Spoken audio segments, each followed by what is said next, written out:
Hello, my name is Ahmed Afifi and welcome to this short demonstration of my master's project. For this project, I have built a room monitoring system that monitors different conditions of a hospital room.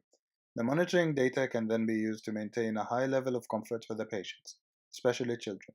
In this video, we will go through the features of this system, starting with the login feature. This is showing the staff members currently stored in the staff table. There's only one user. Now we'll log in using the email and password. This is the dashboard. Currently, there is no data in any of the tables regarding the room conditions, so the graphs are empty. Now we will try logging in without password, and it asks the password field to be not empty. And trying a wrong username will give us an email trail error. Now we'll try logging in again. Since we're an admin, we can register a new user. Now we're entering the details. The admin box must be checked for the user to be an admin and have the ability to create new users. This was not checked, so this user is not an admin. As you can see, there is no the registered users button. Now you can see the data is in the database and the password is hashed.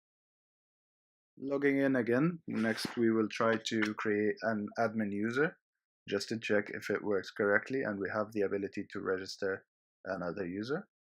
Now we're entering the details, check the admin box and register. Log in as the user we just created.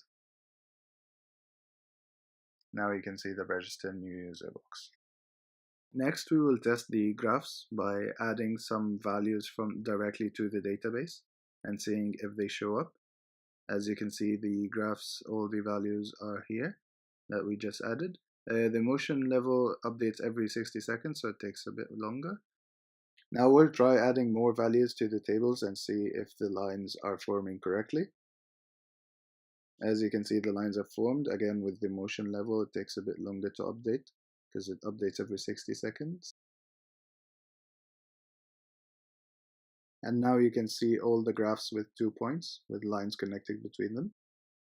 Now we will start testing each subsystem and see how the room condition data is visualized in the dashboard.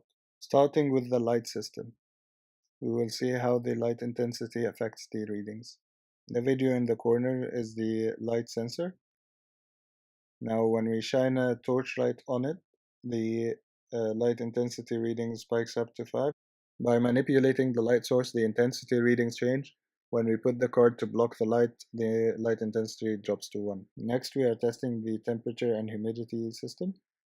As you can see, the values keep adding on to the graph with new timestamps. The bottom line is humidity, the top line is temperature.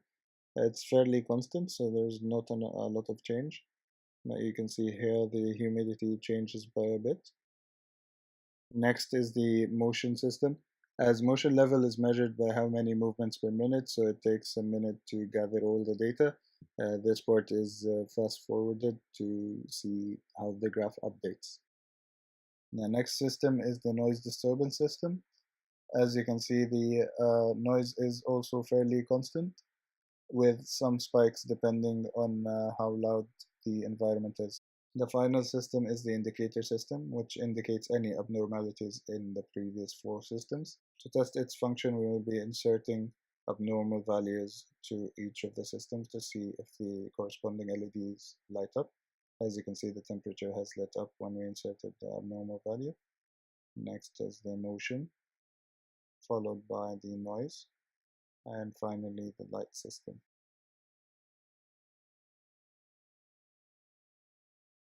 Now that all of the indicators are turned on, we will try to turn them off by inserting neutral values into the database.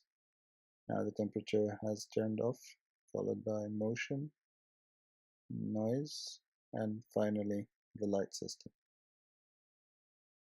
Thank you for watching, and I hope you enjoyed this demonstration.